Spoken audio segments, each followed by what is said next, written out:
Sabihin natin na may hawak kang 10 million XRP, pero sa taong 2035, magkano na kaya ang halaga nito? Isang Bitcoin maximalist na kilala bilang Bitcoin Dad ang may matapang na prediction ng halaga ni XRP ay babagsak ng todo at magiging halos wala na raw itong silbi. Pero totoo nga kaya ito?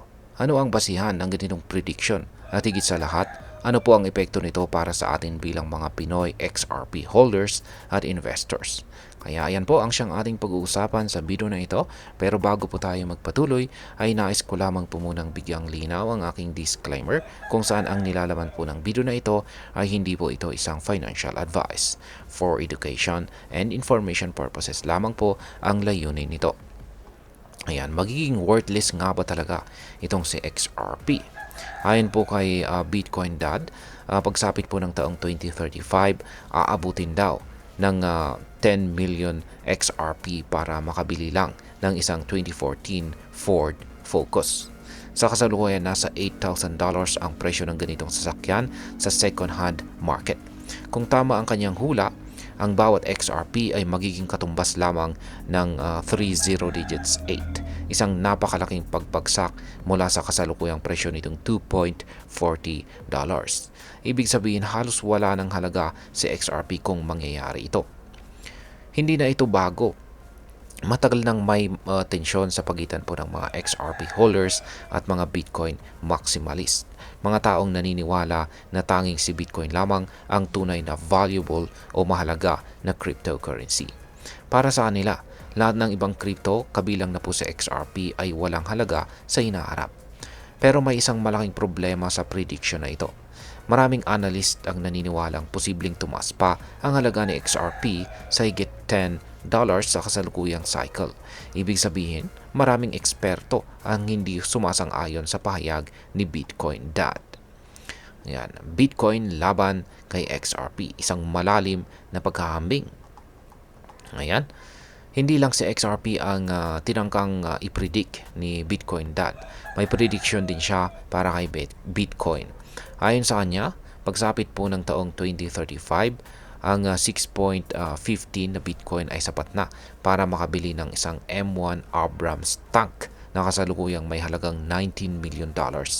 Ibig sabihin, bawat Bitcoin ay maaring umabot sa $3 million. Sa isa pang prediction ay sinasabi niyang ang 100 na Bitcoin or BTC ay ito lamang yung kakailanganin para makabili ng isang US nuclear submarine kung saan ay may halagang $2 billion hanggang $5 billion. Ayan, sa mababang estimate na $2 billion, ang isang Bitcoin ay posibleng umabot sa $20 million. Sa madaling salita, naniniwala po si Bitcoin Dad na ang halaga ng Bitcoin ay patuloy na aangat habang si XRP naman ay babagsak sa wala. Ngayon ay bakit nga ba may mga nagdududa kay XRP? Isa sa mga pangunahing argumento ng mga Bitcoin maxis laban kay XRP ay ang kontrol ng Ripple Labs sa malaking bahagi ng supply nito. Ayon sa kanila, may hawak ang Ripple na mahigit 40% ng circulating supply ng XRP at ginagamit ito para sa liquidity sa kanilang payment services. Para sa mga Bitcoin maxis, ito ay isang centralized na sistema, isang bagay na labag sa pangunahing prinsipyo ng cryptocurrency. Ngunit para sa maraming XRP supporters, hindi ito hadlang sa patuloy na pag-angat ng halaga ng XRP. Sa katunayan, si XRP ay isa sa mga top performing cryptocurrencies nitong mga nakaraang taon na minsan nang lumipad ng mahigit 560% mula sa pinakamababang presyo patungo sa halos all-time high na $3.40. Ayan. Ngayon ay ano naman po ang maaaring maging epekto nito para sa atin bilang mga Pinoy crypto traders at investors ni XRP. Yan. Para sa atin, ang ganitong mga prediction ay isang paalala na ang crypto market ay punong-puno po ng speculation o haka-haka. Mahalaga na hindi po tayo basta-basta maniniwala sa sinasabi ng isang analyst, lalo na kung ito ay may bias laban sa isang particular na crypto asset tulad na XRP. Kaya kung ikaw po ay may hawak or holdings na XRP, tandaan na may mga eksperto na naniniwalang aabot ito ng higit $10 habang ang iba naman ay nagsasabing babagsak ito sa wala. Sa ganitong sitwasyon, mahalagang mag-research at saka magkaroon ng diversified portfolio upang maprotektahan ang iyong investment. Yan, bilang panghuli, ay ano naman ang aking masasabi tungkol dito? Kung ang pagbabatayan natin ay ang kasaysayan ng crypto market, maraming beses na pong may nagsabing babagsak ang isang coin pero hindi pala ito nangyari. Halimbawa noong taong 2017, marami po ang nagsabing hindi na makakaangat sa XRP matapos ang bull run. Pero ngayong 2025, muli po itong lumipad sa $3.40.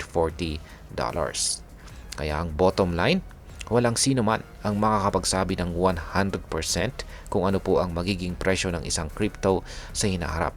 Ang tanging magagawa natin bilang investors ay maging matalino, gumawa ng sariling research at maganda sa anumang posibilidad. At ayan, hanggang dito na lamang po tayo sa video na ito mga ka-crypto. Sana po ay inyong nagustuhan ang aking paliwanag sa video na ito. Kung inyo po itong nagustuhan, pakiclick lamang po ang like button nito. Marami pong salamat sa panonood. Ingat po tayo lagi at God bless po sa ating lahat.